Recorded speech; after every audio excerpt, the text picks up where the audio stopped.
আজ আমরা দেখতে চলেছি 2019 সালে রিলিজ হওয়া একটি অসাধারণ মুভি, যার নাম হলো পোকেমন ডিটেকটিভ পিকাচু। পোকেমনকে তো আমরা সকলেই চিনি, কারণ সে তার কিউটনেসের মাধ্যমে পুরো বিশ্বের মানুষের মনেই জায়গা করে নিয়েছে। আর এই মুভিটি যখন রিলিজ হয় তখন পোকেমনের জন্যই মুভিটি ব্যাপকভাবে জনপ্রিয়তা লাভ করেছিল। তাছাড়া মুভিটির গল্প, ভিএফএক্স এবং পোকেমনের কিউট কিউট দুষ্টুমি অবশ্যই আপনার মন ভালো করে দেবে। তাহলে চলুন শুরু করা যাক পোকেমন ডিটেকটিভ পিকাচু মুভিটির এক্সপ্লেনেশন।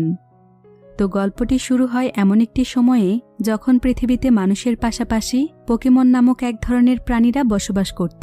আর মানুষ এই সকল পোকেমনদেরকে একটি বলের মধ্যে বন্দী করে রাখত। সব পোকেমন দেখতে কিন্তু আবার একরকম ছিল না, এক একটি পোকেমন দেখতে এক এক রকম ছিল। আর এই সকল পোকেমনরা মানুষের বিভিন্ন কাজে সহযোগিতা করত। এ কারণেই মানুষ পোকেমনদেরকে একটি বলের মধ্যে বন্দী করে নিজের কাছে রাখত। কিন্তু সবচাইতে মজার ব্যাপার হচ্ছে, মানুষ কিন্তু চাইলেই কোনো পোকেমনকে নিজের কাছে রাখতে পারত না, বরং পোকেমন নিজেই তার মালিককে বাছাই করে নিত। অর্থাৎ পোকেমন কার কাছে থাকবে সেটা তার সিদ্ধান্তের উপর ডিপেন্ড করে। এরপর আমরা একটি পোকেমন ল্যাব দেখতে পাই, যেখানে কয়েকজন সায়েন্টিস্টরা মিলে মিউটো নামক একটি পোকেমনের উপর এক্সপেরিমেন্ট করছিল। আর মিউটো ছিল পোকেমনদের মধ্যে সবচাইতে ডেঞ্জারাস পোকেমন। হঠাৎ করেই তাদের ল্যাবে একটি শর্ট সার্কিটের সমস্যা দেখা দেয়। এতে করে মিউটো আউট অফ কন্ট্রোল হয়ে যায়, আর সে পুরো ল্যাব তছনছ করে দিয়ে বাইরে বেরিয়ে আসে। এরপর আমরা একটি গাড়ি দেখতে পাই, যেটা অনেক স্পিডে সেই ল্যাবের সামনে দিয়ে যাচ্ছিল। মিউটো তখন এই গাড়িটিকে দেখতে পেয়ে গাড়িটির পিছু করতে থাকে।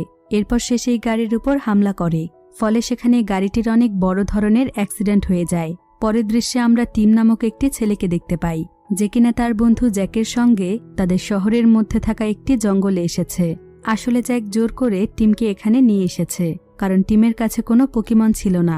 তাই সে এই জঙ্গল থেকে তাকে একটি পোকেমন ধরে দিতে চায়। কিন্তু টিম তাকে বলে, আমার কোনো পোকেমনের প্রয়োজন নেই, কারণ আমি একাই আমার সব কাজ করতে পারি। শুধু শুধু একটি প্রাণীকে নিজের কাছে বন্দি রেখে কী লাভ? কিন্তু জ্যাক তার কোনো কথাই শোনে না।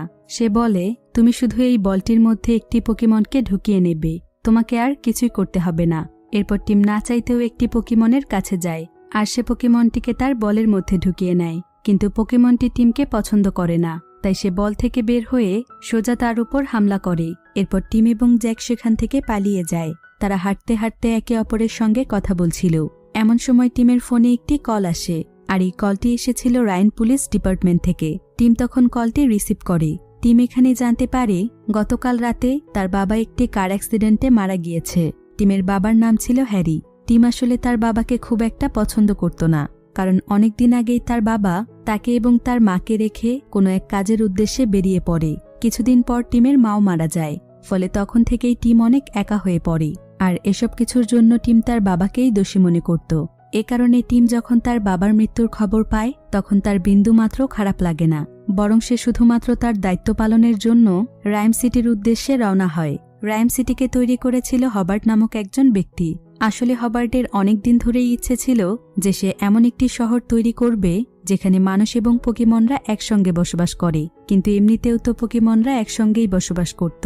তবে হবার্টের ইচ্ছে ছিল যে তার তৈরি শহরে পোকেমনরা স্বাধীনভাবে চলাফেরা করবে, অর্থাৎ তারা কোনো বলের মধ্যে বন্দী থাকবে না, বরং তারা মানুষের মতোই স্বাধীনভাবে চলাফেরা করবে। আর তারা মানুষের কাছ থেকে কিছু শিখবে, যাতে করে তারা মানুষের সঙ্গেই মিলেমিশে সমাজের উন্নয়ন করতে পারে। এটা মানবজাতির জন্য অনেক বড় ধরনের সফলতা নিয়ে আসবে।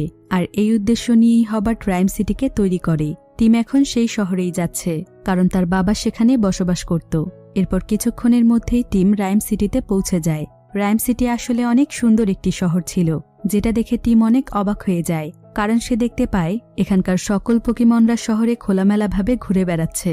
আর এই শহরের প্রতিটি মানুষের কাছেই একটি করে পোকেমন ছিল।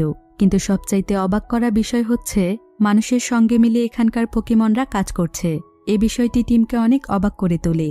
টিম চারিদিকে তাকিয়ে শহরটিকে ভালোভাবে দেখছিল। এরপর সে দেরি না করে সোজা সেই পুলিশ স্টেশনে চলে যায়, যেখান থেকে তাকে ফোন করা হয়েছিল। এরপর তার সঙ্গে ইউশিডা নামক একজন ব্যক্তি দেখা করে। ইউশিডা হলো টিমের বাবার বন্ধু। আসলে টিমের বাবা হ্যারি একজন ডিটেকটিভ ছিল, আর ইউশিডা হলো তার কলিগ। ইউশিডা এখানে লক্ষ্য করে হ্যারির মৃত্যুতে টিমের কোনো রিয়াকশনই নেই। তখন সে টিমকে বলে, তুমি হয়তো তোমার বাবাকে অনেক ঘৃণা করো, কিন্তু তোমার বাবা এতটাও খারাপ মানুষ ছিলেন না। যদিও সে কাজে অনেক ব্যস্ত থাকত, কিন্তু সে তারপরও তোমাকে অনেক ভালোবাসত, সবসময় তোমার কথাই বলতো। তোমার এই ব্যাপারটি বোঝা উচিত। টিম তার কথায় খুব একটা গুরুত্ব দেয় না, সে সেখানে চুপচাপ বসে থাকে। ইউশিদা তখন টিমকে একটি চাবি দেয়, আর এই চাবিটি হলো টিমের বাবা হ্যারির ফ্ল্যাটের চাবি। টিম আসলে এখানে তার বাবার জিনিসপত্রগুলো নিতে এসেছে। এরপর টিম সেখানে চলে যায়। প্রথমেই টিম সেখানে তার বাবার মেইল বক্সটি খোলে।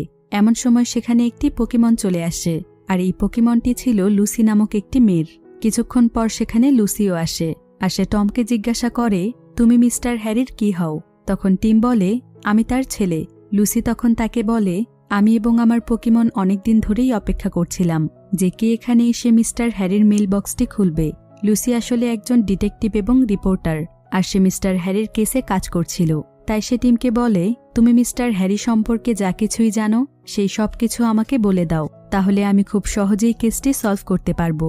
আসলে মিস্টার হ্যারি একটি অজানা বিষয়ের উপর রিসার্চ করছিল, আর সেই রিসার্চের কারণেই তার অ্যাক্সিডেন্ট হয়েছে, আর আমি সেই বিষয়টি জানতে চাই। তাই তুমি আমাকে কিছু ইনফরমেশন দিয়ে সাহায্য করো।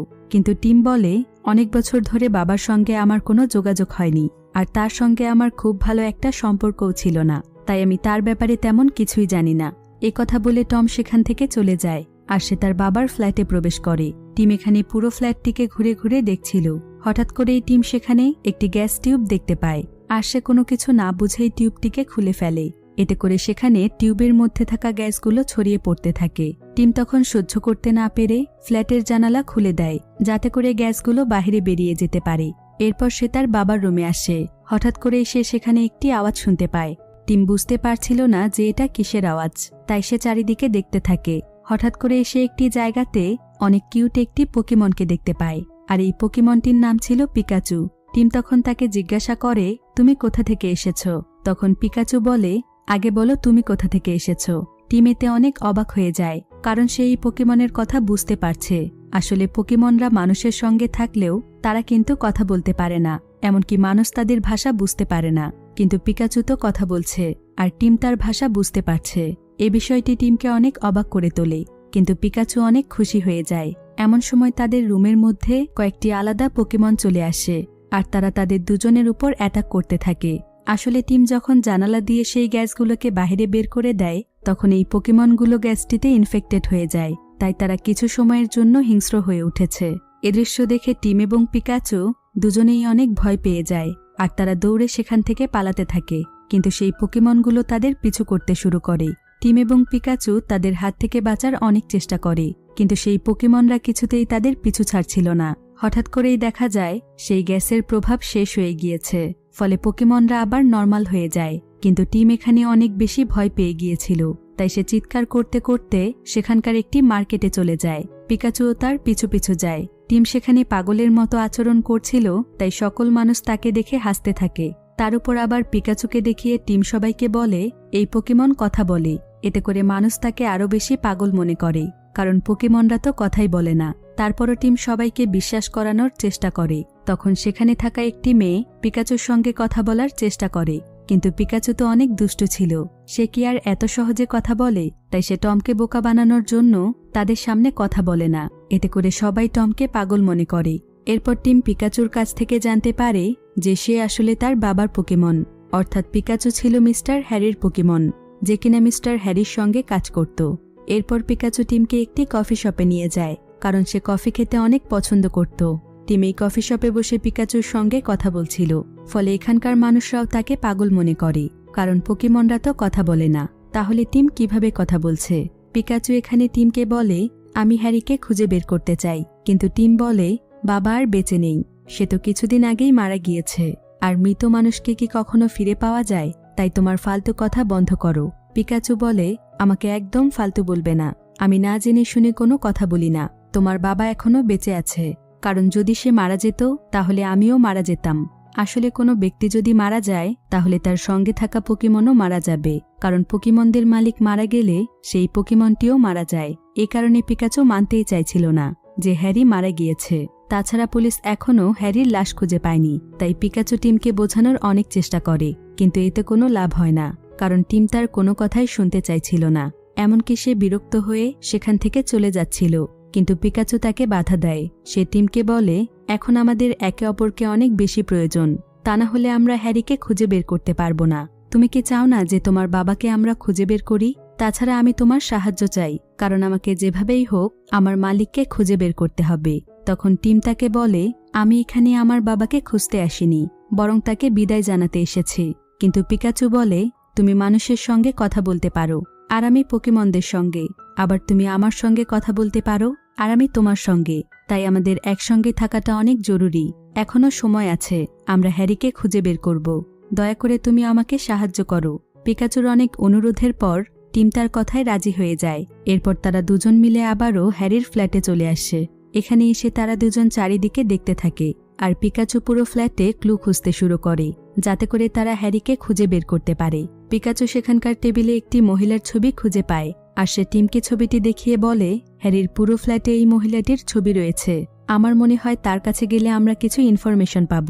তখন টিম বলে, এই মহিলাটি আমার মা, যে কিনা অনেক বছর আগেই মারা গিয়েছে। আমার বয়স তখন 11 বছর ছিল, আর সেই সময় আমার বাবাও আমার পাশে ছিল না। তখন থেকেই আমি আমার নানির কাছেই বড় হয়েছি। আমি আমার মা এবং বাবাকে অনেক মিস করতাম। মা তো মারা গিয়েছে, সে তো চাইলেই আর কখনো আমার কাছে আসতে পারবে না, কিন্তু বাবা তো বেঁচে ছিল।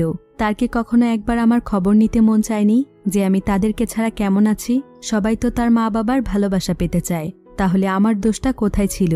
টিমের এ সকল কথা শুনে পিকাচু অনেক ইমোশনাল হয়ে যায়, আর টিম একটি রুমে গিয়ে ঘুমিয়ে পড়ে। পরের দিন সকালে যখন টিম ঘুম থেকে ওঠে, তখন সে দেখতে পায় পিকাচু ক্লু খোঁজার চক্করে পুরো ফ্ল্যাটটিকে তছনছ করে ফেলেছে।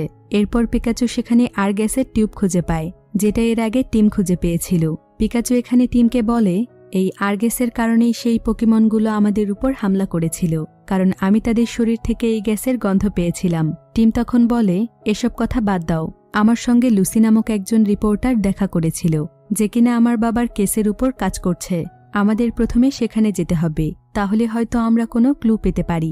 এরপর পিকাচু এবং টিম সেখানে যাওয়ার জন্য তৈরি হয়ে যায়। অন্যদিকে আমরা হবার্ট এবং তার ছেলে রোজেনকে দেখতে পাই। হবার্ট হলো সেই ব্যক্তি যে কিনা রাইম সিটিকে তৈরি করেছেন। তারা এখানে লাইভ টেলিকাস্টের মাধ্যমে একটি ফেস্টিভ্যালের কথা জানায়। তারা বলে, রাইম সিটিতে সবচাইতে বড় একটি পেট ফেস্টিভ্যালের আয়োজন করা হয়েছে। এরপর তারা শহরের সকল সিটিজেনকে এই ফেস্টিভ্যালে ইনভাইট করে। এই প্রোগ্রাম শেষ হওয়ার পর রোজেন এবং তার বাবার মধ্যে ঝগড়া শুরু হয়, কারণ রোজেন পোকেমনদেরকে পছন্দ করত না, কিন্তু তার বাবা সবসময় পোকেমনদেরকে নিয়েই পড়ে থাকে। তাই প্রায় সময় তাদের দুজনের মধ্যে এ বিষয়টি নিয়ে ঝগড়া হয়। এই প্রোগ্রামটিতে লুসিও এসেছিল, তাই লুসিকে খুঁজতে খুঁজতে পিকাচু এবং টিমও সেখানে চলে আসে। ফলে সেখানেই তাদের লুসির সঙ্গে দেখা হয়ে যায়। এরপর টিম এবং পিকাচু লুসির সঙ্গে কথা বলে। টিম এখানে লুসিকে সেই আরগ্যাস টিউবটি দেখায়, আর সে সেদিনের ঘটনা খুলে বলে। কিন্তু লুসি এই গ্যাসটি সম্পর্কে আগে থেকেই জানত। এমনকি সে তদন্ত করে হ্যারির একজন গুপ্তচরের ব্যাপারে জানতে পেরেছে, যে কিনা হ্যারির বিভিন্ন কাজে সহযোগিতা করত। কিন্তু সেই গুপ্তচর অনেক অন্ধকার একটি জায়গাতে থাকে, আর সেই জায়গাটির নাম হলো ডক্স, যার কারণে লুসি কোনোদিন সেখানে যেতে পারেনি। এরপর টিম এবং পিকাচু সেই জায়গার উদ্দেশ্যে রওনা হয়। কিছুক্ষণের মধ্যেই তারা সেখানে পৌঁছে যায়, আর সেখানে তারা মাইন নামক একটি পোকেমনকে দেখতে পায়। এই পোকেমনটি ছিল হ্যারির গুপ্তচর। মাইন সেখানে পিকাচুকে দেখে অনেক ভয় পেয়ে যায়, আর সে সেখান থেকে পালানোর চেষ্টা করে। আসলে মাইন পিকাচুকে আগে থেকেই চিনত, আর সে কোনো এক অজানা কারণে সেখান থেকে পালিয়ে যাচ্ছিল। কিন্তু টিম এবং পিকাচু তাকে ধরে ফেলে। মাইন কথা বলতে পারত না, কিন্তু তার একটি আলাদা শক্তি ছিল, আর সেটা হলো সে বাতাসের মধ্যে দেয়াল তৈরি করতে পারে। টিম এবং পিকাচু যেহেতু মাইনকে ধরে ফেলেছে, তাই তারা তাকে নানা ধরনের প্রশ্ন করতে থাকে। প্রথমে তারা মাইনের কাছে হ্যারির ফ্ল্যাটে পাওয়া গ্যাস টিউবের ব্যাপারে জানতে চায়, আর মাইন যেহেতু কথা বলতে পারত না, তাই সে ইশারার মাধ্যমে তাদেরকে উত্তর দিতে থাকে। কিন্তু পিকাচু এভাবে তার কোনো কথাই বুঝতে পারছিল না। তবে কিছুক্ষণ পর টিম বুঝতে পারে যে মাইন তাদেরকে কি বলতে চাইছে। আসলে মাইন বলছিল, তোমরা রাইম সিটির রাউন্ড হাউসে যাও, আর সেখানে গিয়েই তোমরা আরগ্যাস টিউব সম্পর্কে জানতে পারবে। টিম তার এই কথাটি বুঝতে পারে, আর সে দেরি না করে পিকাচুকে নিয়ে সোজা সেখানে চলে যায়। আসলে রাউন্ড হাউস ছিল এমন একটি জায়গা যেখানে বাজি ধরে পোকেমনদের মধ্যে লড়াই করানো হয়। যার পোকেমন এই লড়াইয়ে জিতে যায় সে অনেক মোটা অঙ্কের টাকা পায়। আর এই গেমটির নাম হলো পোকেমন ব্যাটল। কয়েক বছর আগেই রাইম সিটি থেকে গেমটিকে ব্যান করে দেয়া হয়, কিন্তু টাকার জন্য মানুষ এখন অবৈধভাবে এই গেমটিকে চালিয়ে যাচ্ছে। টিম এবং পিকাচু সেখানে এসব কিছু দেখছিল। এমন সময় তাদের কাছে একজন ব্যক্তি আসে, আর সে টিমকে বলে, পিকাচুর পুরনো মালিক কোথায়? এতে বোঝা যাচ্ছে হ্যারি পিকাচুকে নিয়ে এখানে আগেও এসেছিল। টিম তখন তাকে জিজ্ঞাসা করে, পিকাচুর আগের মালিক এখানে কেন আসতো? তখন সেই ব্যক্তি বলে, এসব কথার উত্তর আমি তোমাকে পরে দেব। এর আগেরবার তোমার পিকাচু আমার পোকেমনকে অনেক খারাপভাবে হারিয়েছিল, তাই আমি চাই আজকে আবারও তাদের মধ্যে আরেকটি ম্যাচ হয়ে যাক। এতে দেখা যাবে কার পোকেমন বেশি শক্তিশালী। কিন্তু টিম তাকে বলে, আমি এসব কিছু দেখতে চাই না, আপনি শুধু আমাকে আমার প্রশ্নের উত্তর দিন। কিন্তু সেই ব্যক্তি বলে, আমি তো তোমাকে বলেছি আগে ম্যাচ হবে, তারপর তুমি তোমার উত্তর পাবে। এরপর টিম তার কথায় রাজি হয়ে যায়। তখন পিকাচু এবং সেই পোকেমনের মধ্যে লড়াই শুরু হয়, কিন্তু তার আগেই সেই ব্যক্তি তার পোকেমনকে আর্গেসের মাধ্যমে পাওয়ারফুল করে তোলে। ফলে পিকাচু তাকে হারাতে পারছিল না, বরং সেই পোকেমন পিকাচুকে অনেক আঘাত করে। টিম তখন পিকাচুকে থান্ডার অ্যাটাক করতে বলে। আসলে প্রায় সকল পোকেমনই থান্ডার অ্যাটাক করতে পারে, কিন্তু পিকাচু এখানে তার পাওয়ার ভুলে গিয়েছে, তাই সে সেখানে কিছুই করতে পারছিল না। এদিকে সেই পোকেমন পিকাচুকে মারতেই যাচ্ছিল, তাই পিকাচুকে বাঁচাতে সেখানে টিম চলে আসে। এরপর তারা দুজন সেই পোকেমনের সঙ্গে লড়াই শুরু করে। এমন সময় সেই পোকেমনের মালিকও সেখানে চলে আসে, যার সঙ্গে পিকাচুর লড়াই হচ্ছিল। সে তার পোকেমনকে এই লড়াইয়ে সাহায্য করতে এসেছে, যেমনভাবে পিকাচুর ক্ষেত্রে টিম এসেছে। এরপর তাদের চারজনের মধ্যেই অনেক বড় একটি লড়াই শুরু হয়ে যায়। এদিকে সেই ব্যক্তির কাছে কয়েকটি আর্গেসের বোতল ছিল। তাদের লড়াইয়ের এক পর্যায়ে দুর্ভাগ্যবশত সেই সকল বোতলগুলো ভেঙে যায়, ফলে বোতলের মধ্যে থাকা গ্যাস চারিদিকে ছড়িয়ে পড়তে থাকে। এতে করে সেখানে যতগুলো পোকেমন ছিল সেই সমস্ত পোকেমনরা পাওয়ারফুল হয়ে ওঠে, আর তারা পুরো রাউন্ড হাউসে তোলপাড় শুরু করে দেয়। এদিকে টিম সেই ব্যক্তির কাছ থেকে আর্গেস সম্পর্কে জানতে চায়। তখন সে বলে, আমি শুধু এতটুকুই জানি, আর্গেস একজন ডক্টর তৈরি করে।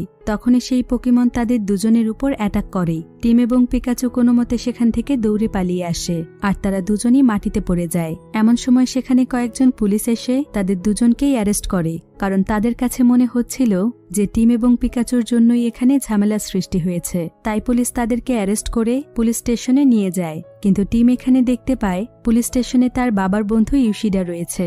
সে তখন ইউশিডাকে বলে, আমার বাবা এখনো বেঁচে আছে, আর পিকাচু হলো আমার বাবার পোকেমন, তাই আমরা দুজন মিলে আমার বাবাকে খুঁজে বের করব। ইউশিডা এতে অনেক অবাক হয়, আর সে তাদেরকে বলে এটা কোনোভাবেই সম্ভব নয়, কারণ এত ভয়ানক অ্যাক্সিডেন্টের পর মানুষ কিভাবে বাঁচতে পারে। এরপর সে টিমকে একটি ভিডিও ক্লিপ দেখায়, আর এটা হলো সেই ভিডিও ক্লিপ যেখানে হ্যারির অ্যাক্সিডেন্টের ভিডিও রেকর্ড করা আছে। ভিডিও ক্লিপটি দেখে টিমের কাছেও মনে হয় তার বাবা হয়তো আসলেই মারা গিয়েছে। এতে টিম অনেক কষ্ট পায়। পিকাচু তখন তাকে বলে, তুমি না তোমার বাবাকে ভালোবাসো না, তাহলে এখন তার জন্য কেন মন খারাপ করছো? তখন টম বলে, পৃথিবীতে কি এমন কোনো সন্তান রয়েছে যে কিনা তার বাবাকে ভালোবাসে না? আমি আমার বাবার সঙ্গে অভিমান করেছি, তাই বলে এই নয় যে আমি তাকে ভালোবাসি না। আমারই ভুল হয়েছে, এতটা অভিমান নিয়ে থাকা উচিত হয়নি। বরং আমি যদি আমার বাবার কাছে আসতাম তাহলে অন্তত একবার তার সঙ্গে কথা বলতে পারতাম। পিকাচু তখন বলে, তুমি আমার উপর বিশ্বাস রাখো, তোমার বাবা মারা যায়নি, কারণ সে মারা গেলে আমি বেঁচে থাকতাম না। এমন সময় সেখানে হবার্টের একজন এজেন্ট আসে, আর সে টিম এবং পিকাচুকে হবার্টের কাছে নিয়ে যায়। হবার্ট এখানে একটি হুইল চেয়ারে বসেছিল। সে টিমকে বলে, আমি তোমার বাবার ক্লায়েন্ট ছিলাম। আসলে এই আর্গেস আমার ছেলেই তৈরি করেছে, কারণ সে পোকেমনদেরকে সহ্য করতে পারে না, আর সে কখনোই চায় না যে মানুষ এবং পোকেমনরা একসঙ্গে থাক। যেহেতু তোমার বাবা একজন ডিটেকটিভ ছিলেন, তাই সে আমার এই কেসের উপর কাজ করছিল। একথা শুনে টিম বলে, আপনি আপনার ছেলেকে কেন থামাননি? তখন হবার্ট বলে, আসলে আমি প্যারালাইজড হয়ে যাওয়ার পর আমার ছেলে আমার কোম্পানি দখল করে নেয়, তাই আমার আর কিছুই করার ছিল না। কিন্তু তোমার বাবা এখনো বেঁচে আছে। এরপর হবার্ট টিমকে একটি অ্যাডভান্সড হোলোগ্রাম ভিডিও দেখায়, আর এই ভিডিওটি ছিল তার বাবার অ্যাক্সিডেন্টের ভিডিও। টিম এখানে দেখতে পায় অ্যাক্সিডেন্টের পরও সেদিন তার বাবা জীবিত ছিল, এমনকি পিকাচুও তার সঙ্গেই ছিল। কিন্তু হঠাৎ করেই সেখানে মিউটো চলে আসে। হবার্ট এখানে টিমকে বলে, পোকেমনদের মধ্যে মিউটো হলো সবচাইতে পাওয়ারফুল পোকেমন, আর এই পোকেমনটিকে প্রাচীন মিউটো পোকেমনদের ডিএনএর মাধ্যমে একটি ল্যাবে তৈরি করা হয়েছে। মিউটো সেদিন পিকাচুর কাছ থেকে তার সকল পাওয়ার নিয়ে নেয়, এমনকি সে হ্যারিকে তার কাছে বন্দী করে রাখে। টিম তখন হবার্টকে জিজ্ঞাসা করে, মিউটো আমার বাবাকে কেন বন্দী করেছে, আর সে আমার বাবাকে কোথায় নিয়ে গিয়েছে? তখন হবার্ট বলে, এটাই তো তোমাকে জানতে হবে, আর তোমার বাবাকে তোমার খুঁজে বের করতে হবে। এই কারণে তুমি প্রথমে মিউটোকে খুঁজে বের করো, তাহলেই তুমি তোমার বাবাকে পেয়ে যাবে। এরপর টিম পিকাচুকে নিয়ে লুসির সঙ্গে একটি কফি শপে দেখা করে। লুসি এখানে টিমকে বলে, তোমার কথাতে আমি রোজেনের কম্পিউটারের সকল ডাটা সংগ্রহ করেছি, আর সেখান থেকে আমি পোকেমন রিসার্চ ল্যাবের ব্যাপারে জানতে পেরেছি। কিছুদিন আগেই সেই ল্যাবে একটি বিস্ফোরণ ঘটেছিল, যার কারণে এখন পুরো ল্যাব ধ্বংস হয়ে গিয়েছে। আর সেদিন রাতেই তোমার বাবার অ্যাক্সিডেন্ট হয়েছিল, তাই আমাদেরকে এখন সেই ল্যাবে যেতে হবে। এরপর তারা তিনজনই সেই ল্যাবের উদ্দেশ্যে রওনা হয়, আর কিছুক্ষণের মধ্যেই তারা সেখানে পৌঁছে যায়। এরপর তারা সেই ল্যাবের মধ্যে প্রবেশ করে এবং সেখানে তারা কিছু জেনেটিক পোকেমন দেখতে পায়, যাদেরকে এক্সপেরিমেন্ট করার জন্য সেখানে রাখা হয়েছে। হঠাৎ করেই তারা তাদের সামনে অন্য আরেকটি ল্যাব দেখতে পায়, যেটা পুরোপুরিভাবে ধ্বংস হয়ে গিয়েছে। আর এটা ছিল সেই ল্যাব যেখানে সেদিন রাতে বিস্ফোরণ ঘটেছে। এদিকে লুসি তার ফোনের মধ্যে ল্যাবটির কিছু ছবি তুলছিল। অন্যদিকে সিসি ক্যামেরার মাধ্যমে রোজেন তাদের তিনজনকেই দেখতে পায়। এদিকে টিম এবং পিকাচু সেখানে থাকা একটি কম্পিউটারের কাছে আসে, আর টিম সেখানে কিছু বাটন প্রেস করে দেয়। ফলে তাদের সামনে একটি হোলোগ্রাম ভিডিও চালু হয়ে যায়। তারা এই ভিডিওর মাধ্যমে দেখতে পায় কয়েকজন সায়েন্টিস্টরা মিলে এই ল্যাবটিতে মিউটোর উপর এক্সপেরিমেন্ট করছে। আর এখানে টিম বুঝতে পারে এই সকল সায়েন্টিস্টদের সঙ্গে তার বাবাও ছিল। তারা প্রাচীন পোকেমনদের শরীর থেকে ডিএনএ সংগ্রহ করে মিউটোকে বন্দি রেখে তার উপর এক্সপেরিমেন্ট করছিল। পিকাচু তখন টিমকে বলে, আমার কাছে মনে হয় হ্যারির উপর বদলা নেয়ার জন্যই মিউটো তাকে কিডন্যাপ করেছে, কারণ হ্যারিও এই সায়েন্টিস্টদের সঙ্গেই ছিল। এরপর তারা দুজন লুসির কাছে আসে, কিন্তু তারা দেখতে পায় সেখানে থাকা একটি পোকেমন লুসিকে ধরে ফেলেছে। পিকাচু এবং টিম কোনোমতে তাকে বাঁচিয়ে নেয়, আর তারা তিনজনই সেই ল্যাব থেকে বাইরে বেরিয়ে আসে। কিন্তু দেখা যায় সেই পোকেমন তার অন্যান্য সঙ্গীদেরকে নিয়ে তাদের তিনজনকে ধাওয়া করছে। আগেই আমরা জেনেছিলাম যে এক একটি পোকেমনের কাছে এক এক ধরনের পাওয়ার থাকে, তাই লুসির পোকেমন সাইডাকের কাছেও একটি পাওয়ার ছিল। সেটা হলো সে অতিরিক্ত রেগে গেলে একটি বিশেষ ধরনের বিস্ফোরণ ঘটাতে পারে। তাই পিকাচু এখানে সাইডককে মোটা বলে রাগিয়ে দেয়, ফলে সাইডক সেখানে অনেক বড় ধরনের বিস্ফোরণ ঘটায়। এতে তারা সেই পোকেমনদের কাছ থেকে অনেক দূরে ছিটকে পড়ে, ফলে তারা তাদের হাত থেকে বেঁচে যায়। কিন্তু তখনই সেখানে অনেক বড় ধরনের ভূমিকম্প শুরু হয়ে যায়। এটা কোনো সাধারণ ভূমিকম্প ছিল না। তারা সবাই দেখতে পায় এই ভূমিকম্পের কারণে নিচের মাটি উপরে চলে যাচ্ছে আর উপরের দিকটা নিচে নেমে আসছে। এতে তারা সবাই ভয় পেয়ে দৌড়তে শুরু করে। এমন সময় সেখানকার মাটি দুই ভাগ হয়ে যায়, ফলে পিকাচু এবং টিম লুসি এবং সিডাকের কাছ থেকে আলাদা হয়ে পড়ে। কিন্তু টিম তখনই পিকাচুকে নিয়ে লাফ দিয়ে লুসি এবং সিডাকের কাছে চলে আসে। তখনই তারা এই গার্ডেনের একটি চোখ দেখতে পায়, ফলে তারা বুঝতে পারে যে এটা আসলে কোনো গার্ডেন নয়, বরং এটাও ছিল এক ধরনের পোকেমন, যেটা ভুল এক্সপেরিমেন্টের কারণে সৃষ্টি হয়েছে। দেখতে দেখতে এই পোকেমনটি শান্ত হয়ে যায়, কিন্তু টিম এবং তার সঙ্গীরা যেখানে দাঁড়িয়েছিল তখনই সেই জায়গাটি ধসে পড়ে। ফলে তারা চারজনই সেখানকার পানিতে পড়ে যায়। তারা অনেক চেষ্টা করে পানি থেকে উঠে আসে, কিন্তু পিকাচু এখানে অনেক আঘাত পেয়েছিল। তাই টিম তার জন্য কান্না করতে থাকে, কারণ সে এখন পিকাচুকে অনেক ভালোবেসে ফেলেছে। সে পিকাচুর জন্য অনেক চিন্তিত হয়ে পড়ে। এমন সময় সেখানে বুলবাসর নামক একটি পোকেমন আসে। তখন টিম তাকে বলে, তুমি কি আমার পিকাচুকে বাঁচাতে পারবে? কিন্তু বুলবাসর তার কোনো কথা না শুনেই সেখান থেকে চলে যায়। তবে কিছুক্ষণ পর দেখা যায় বুলবাসর তার অনেকগুলো সঙ্গীকে নিয়ে এখানে চলে এসেছে। এরপর বুলবাসর টিমকে তার পিকাচুকে নিয়ে তাদের পেছনে পেছনে আসতে বলে, ফলে টিম তাদের পিছু পিছু চলে যায়। এক পর্যায়ে টিম দেখতে পায় যে বুলবাসররা তাকে মিউটোর কাছে নিয়ে এসেছে। এতে সে অনেক ভয় পেয়ে যায়, কারণ তার কাছে মনে হচ্ছিল মিউটো হয়তো পিকাচুর ক্ষতি করতে পারে। মিউটো পিকাচুর কোনো ক্ষতি না করে বরং তাকে সুস্থ করে তোলে এবং তার পাওয়ার তাকে ফিরিয়ে দেয়। পিকাচুকে সুস্থ দেখে টিম অনেক খুশি হয়ে যায়।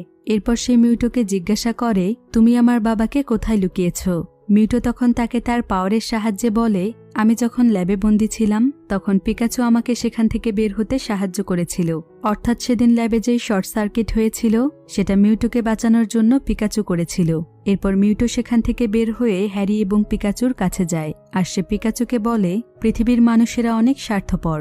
তারা শুধুমাত্র নিজেদের স্বার্থের কথাই ভাবে, কখনো এটা চিন্তা করে না যে আমাদেরও তো জীবন আছে, তাদের মতো আমাদেরও তো কষ্ট হয়। এরপর মিউটো টিমকে আরো কিছু বলতেই যাচ্ছিল, কিন্তু তখনই সেখানে রোজেন চলে আসে, আর সে মিউটোকে তার ডিভাইসের সাহায্যে বন্দি করে সেখান থেকে নিয়ে যায়। এদিকে মিউটো যেহেতু পিকাচুকে তার সমস্ত পাওয়ার ফিরিয়ে দিয়েছে, তাই পিকাচুর সবকিছু মনে পড়ে যায়। আর তখন তার কাছে মনে হয় সে মিউটোকে বাঁচিয়ে হ্যারির সঙ্গে বেইমানি করেছে, এমনকি তার কারণেই হ্যারির এই অবস্থা হয়েছে।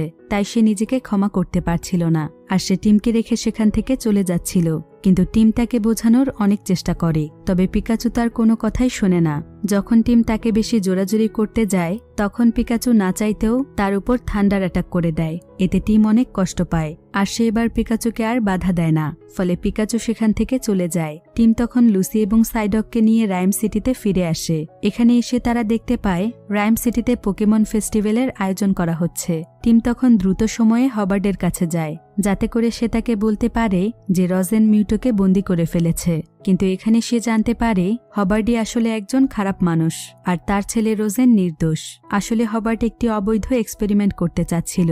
হ্যারি তখন এই বিষয়টি জেনে যায় আর সে তখন হবার্ডের বিরুদ্ধে চলে যায়। তাই সেদিন হবার্ড তার পোকেমনকে পাঠিয়ে হ্যারির গাড়ির অ্যাক্সিডেন্ট করিয়ে দেয়। মিউটো তো সেদিন তাদেরকে সেখানে বাঁচাতে গিয়েছিল। আসলে মিউটোর মধ্যে এমন একটি শক্তি রয়েছে যেটার সাহায্যে সে মানুষের আত্মাকে তাদের পোকেমনদের শরীরে প্রবেশ করিয়ে দিতে পারবে। তাই হবার্ড একটি ডিভাইস আবিষ্কার করেছে যার মাধ্যমে সে মিউটোর শরীরে প্রবেশ করতে পারবে। এ কারণেই হবার্ড মিউটোকে ধরার জন্য এত প্ল্যান করেছে, কারণ সে মিউটোর শরীরে প্রবেশ করে মিউটোর মধ্যে থাকা শক্তি তার নিজের মধ্যে পেতে চাইছিল। এরপর সে তার ডিভাইসের মাধ্যমে মিউটোর শরীরে প্রবেশ করে আর সে টিমকে বলে এই ফেস্টিভ্যাল সাজানোর জন্য যতগুলো বেলুন ব্যবহার করা হয়েছে সেই সকল বেলুনের মধ্যে আরগ্যাস রয়েছে, কারণ আরগ্যাস ছাড়া মানুষের আত্মাকে পোকেমনদের শরীরে প্রবেশ করানো যাবে না। এ কারণেই তো সে আরগ্যাস তৈরি করেছিল।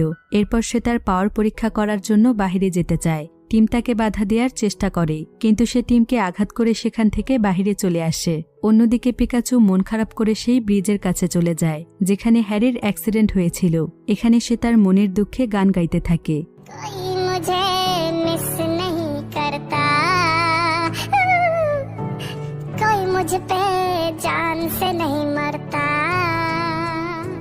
কিন্তু হঠাৎ করেই তার সেদিন রাতের কথা মনে পড়ে যায়। তখন পিকাচু বুঝতে পারে মিউটো তো সেদিন হ্যারির কোনো ক্ষতিই করেনি, বরং সে তাকে বাঁচাতে এসেছিল। অর্থাৎ তার কারণে হ্যারির কোনো ক্ষতি হয়নি। এতে সে কিছুটা স্বস্তি বোধ করে, তাই সে দৌড়ে টিমের কাছে ফিরে যেতে থাকে। অন্যদিকে হবার্ট শহরের সকল বেলুন লিক করে দেয়, ফলে পুরো শহরে আরগ্যাস ছড়িয়ে পড়ে। সুযোগ পেয়ে হবার্ট সকল মানুষের আত্মা তাদের পোকেমনদের মধ্যে ট্রান্সফার করে দেয়। কিছুক্ষণ পর সেখানে পিকাচু চলে আসে। লুসি তখন পিকাচুকে দেখতে পায় আর সে তার কাছে আসে। লুসির আত্মা এখন তার পোকেমন সিডাকের মধ্যে রয়েছে। সে এখানে পিকাচুকে বলে এটা মিউটো নয়, বরং মিউটোর শরীরে হবার্ট প্রবেশ করেছে। আর সে পিকাচুকে সমস্ত ঘটনা খুলে বলে। পিকাচু এতে হবার্টের উপর অনেক রেগে যায় আর সে তার সঙ্গে লড়াই শুরু করে। তাদের দুজনের মধ্যে অনেক লড়াই হচ্ছিল। এদিকে টিম তার জ্ঞান ফিরে পায় আর সে পিকাচুকে দেখে অনেক খুশি হয়ে যায়। হঠাৎ করে এই টিম একটি আলমারির মধ্য থেকে আওয়াজ শুনতে পায় আর সে দরজা খুলে দেখতে পায় হবার্ট রোজেনকে এখানে বন্দি করে রেখেছে। টিম তখন রোজেনকে মুক্ত করে দেয়, কিন্তু ঠিক তখনই সেখানে হবার্ডের পোকেমন ডিট্টো চলে আসে আর সে টিমকে জানালা দিয়ে নিচে ফেলে দেয়। কিন্তু টিম সেখানে কোনো মতে ঝুলেছিল।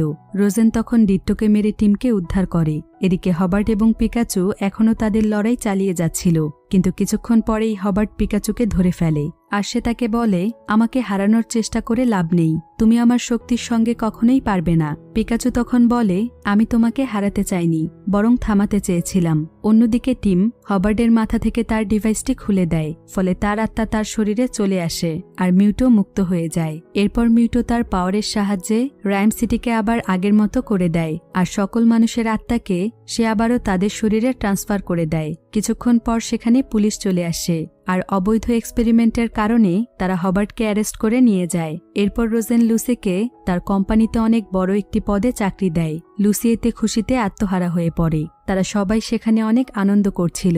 তখন টিম এবং পিকাচুর কাছে মিউটো আসে আর সে টিমকে বলে তুমি এতদিন তোমার যেই বাবাকে খুঁজছিলে সে আসলে তোমার সঙ্গেই ছিল। অর্থাৎ আমি পিকাচুর শরীরে তার আত্মাকে ট্রান্সফার করে দিয়েছিলাম।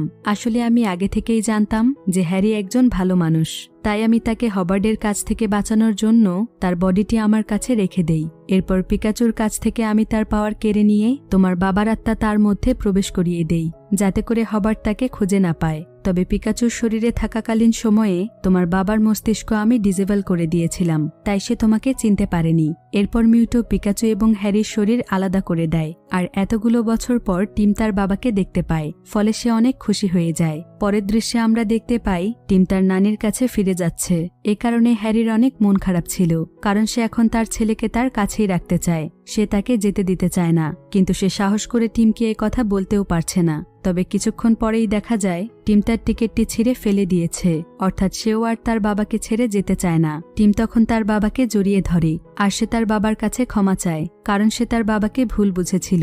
তবে এখন সে তার ভুল বুঝতে পেরেছে, তাই সে হ্যারিকে কথা দেয় যে সে তাকে কখনো ছেড়ে যাবে না। ফলে হ্যারি এবং পিকাচু অনেক খুশি হয়ে যায়। এরপর টিম তার বাবা এবং পিকাচুর সঙ্গে নতুন করে তার জীবন শুরু করে।